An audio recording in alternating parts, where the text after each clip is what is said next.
hati-hati adopsi anak. Lindungi putrimu dari bapak angkat atau dari bapak tiri. Dalam berbagai kasus para pengais keadilan yang datang ke Kopi Joli dan Hotman 911, banyak kasus bapak tiri melakukan pelecehan seksual terhadap putri tirinya yang masih di bawah umur. Ya, paling banyak itu kejadian. Bapak tiri berhubungan intim, bahkan ada yang memperkosa putri tirinya. Ya, apalagi kalau istrinya lagi tidak ada di rumah. Jadi hati-hati hubungan bapak tiri atau bapak angkat dengan putri tirinya. Juga kalau ada yang mau mengangkat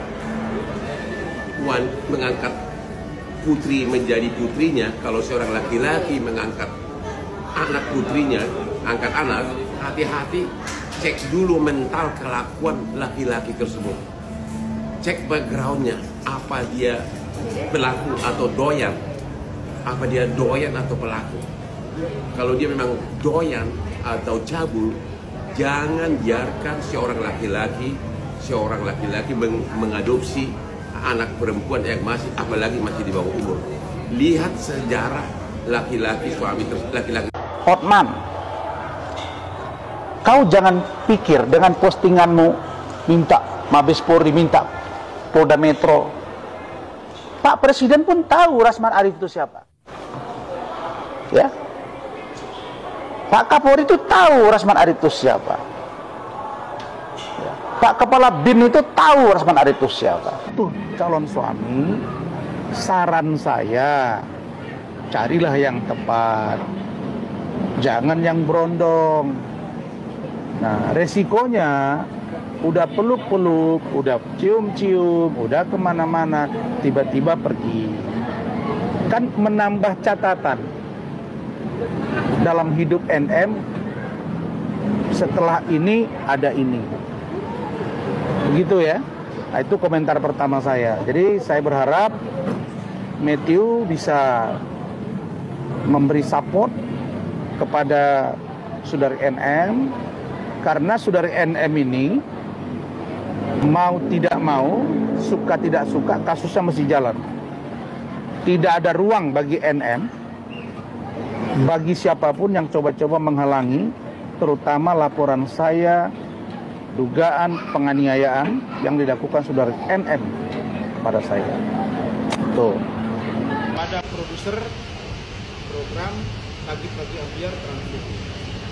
Karena tidak ada respon, maka saya tadi langsung datang mencari produser yang sudah bertemu, ada rekamannya, dan di situ ada Dewi Persik, mereka lagi program taping, ada Nazar, ada dua lagi. Dan tadi saya sampaikan keberatan saya karena saya memperhatikan sudah 2 kali program Pagi-Pagi Ambiar mengundang seseorang, yang terakhir ini adalah Hotman Paris, yang itu membicarakan saya tanpa mengkonfirmasi ke saya. Sebagai wartawan, saya sudah sebut tadi produser, saya lebih duluan wartawan daripada Anda. Saya tahu ada hak jawab, ada azas keberimbangan informasi. Kalau tidak direspon, saya akan bawa ke Dewan Pers dan saya akan juga secara Rasman mood kalem, well. Kenapa Rasman menghadapi aku kalem sekali, well? Rasman, apa lu bilang?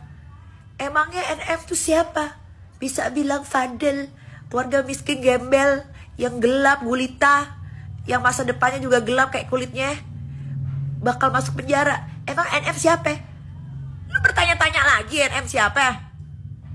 Gua aja berani bilang lu gak punya leher. Itu jangan-jangan handset yang ada di kepala lu tuh bukan buat ngomong sama orang di telepon, tapi buat biar congnya lu mandek, gak keluar, gak mengalir seperti Sungai Gangga. Lo mendingan operasi leher deh, biar gue bisa liat tembolok lo. Gue gak suka nih kalau kayak begini nih. Gue gak suka gak ada perbatasan antara muka sama badan. Gue gak demen, Rasman.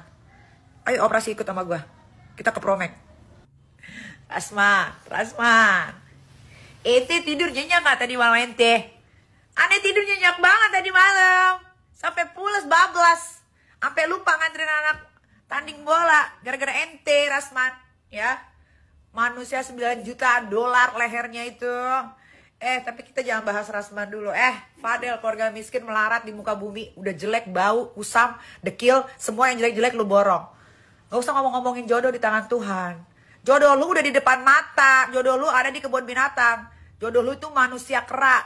Cepet jemput gak sekarang? Atau gak gue anterin ke rumah lu itu ya? Yang ke rumah lu itu yang gelap, yang gak ada auranya. Ada apa sih di rumah lu? Hah? Kok gak bercahaya begitu? Ini manusia tuh gak sih Padel sama keluarganya? Lu manusia bukan? Lu manusia bukan? Ngeri kali, rumah lu gelap. Gue curiga nih. Ada pekerjaan apa di dalam rumah itu? Selalu kan gue bilang begitu. Netizen ini kalau komen, kenapa anaknya pulang nggak dibukain pintu? Lah, lu lihat dulu, denger kan ada rekaman. Berarti dia pulang untuk apa? Untuk apa dia pulang? Gue mau tanya. Nah, kalian ini kan pinter-pinter, sama musuh gue ini kan pinter-pinter semua ini.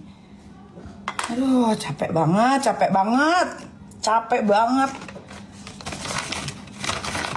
Kok bisa tuh lo ada rekaman? Kok bisa dia balik pas lagi nggak ada gua? Itu dia balik kan lagi pas nggak ada gua. Tapi handphone gua itu tertaut sama CCTV di rumah. Adek gua telepon, Kak, ini ada Loli.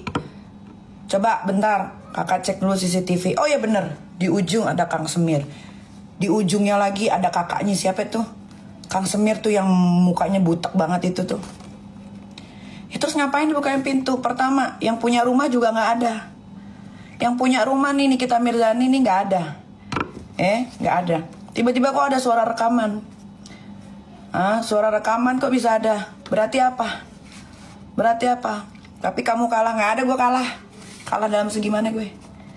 Nggak ada. Yang kalah tuh kalian. Makanya kurang cerdik, harus cerdik main. Kalau mau berperang sama gue tuh harus pinter. Gak bisa kalian kalau gak pinter tuh ngadepin gue tuh sulit, guys. Serius. Gue tim yang percaya kalau misalnya emang ada orang tua yang durhaka gitu ya. Cuman durhakanya seperti apa dulu nih, kan interpretasinya beda-beda. Kalau misalnya anak durhaka itu cuman anak yang membangkang terhadap orang tuanya gitu kan ya. Pokoknya nggak ngikutin apa kata orang tuanya, itu katanya durhaka. Tapi kalau misalnya orang tua durhaka, udah ada parameternya belum sih? Kalau misalnya menurut standar gue, orang tua yang durhaka itu adalah orang tua yang tidak menafkahi anaknya, lepas tanggung jawab 100% terhadap anaknya. Terus habis itu memanfaatkan anaknya untuk mendapatkan uang dan juga menghidupi keluarga dari anaknya. Terus yang ketiga itu menjadikan anak samsak. Oke, jadi apapun yang terjadi dalam hidup orang tuanya karena cuma bisa nyalahin si anak, akhirnya menyalahkan anak tersebut. Itu masuk kategori orang tua durhaka. Atau dia itu kayak nggak merencanakan pendidikan dan juga masa depan buat anaknya, beranak terus tanpa mikirin anaknya itu bakal dia urus apa enggak. Nah, tapi kalau misalnya ada ibu yang dia itu sampai rela ngapain aja gitu ya, dia ya yang banting tulang untuk keluarganya bisa makan, bahkan jadi PSK sekalipun, apakah masuk ke dalam kategori orang tua durhaka? Karena nggak sedikit ya perempuan malam di luar sana yang mereka itu mengusahakan apapun, literally apapun gitu ya, bahkan udah dicap segala macam lah sama lingkungannya, problematik lah segala macam gitu-gitu. Itu tuh masuknya kategori orang tua durhaka juga nggak sih? Tapi dia nggak menelantarkan anaknya, tapi dia nggak memanfaatkan anaknya, dia hidup buat anaknya gitu. Karena ada artis yang bilang kalau misalnya dia nggak suka ibunya huru-hara gitu kan ya. Tapi di usia gue yang saat ini, ya huru-hara selama mendatangkan uang, huru-hara selama itu tidak merugikan orang lain gitu ya. Menurut gue nggak apa-apa sih. Ya emang sih kita sebel lihat ya. Cuman kayak semua orang juga paham nggak sih, dia melakukan itu ya sedikit banyak untuk uang. Apakah menurut kalian itu masuk dalam kategori durhaka? Silahkan pendapat kalian, tulis kolom komentar. Segitu aja dari gue. Is love and gaul. Unpopular opinion about kasusnya Loli dan maknya. Lu tuh pada sadar gak sih, ini tuh orang-orang dewasa ngontenin permasalahan keluarga orang dan anak kecil yang I would say she's still a minor, yang mana menurut gue tidak mendapatkan pendidikan yang atau pengasuhan yang sewajarnya dari emaknya gitu. I don't have any beef with emaknya, cuman from her record banyak banget kayak kasus atau konflik-konflik dia yang sering banget viral, dia berantem sama ini, sama itu, sama ini. Dan di sisi lain gue juga gak belain Loli. I just wanna tell you guys kayak ini tuh permasalahan emak sama anak yang dibesar-besarkan sama orang-orang dewasa dan gosip-gosip di Indonesia. Dan gak tau, menurut gue ini anak kecil juga membutuhkan waktu untuk memproses semuanya gitu, ngerti gak sih? Jadi oh my god guys, stop bullying her juga gitu. I don't know man, it's just my own popular opinion.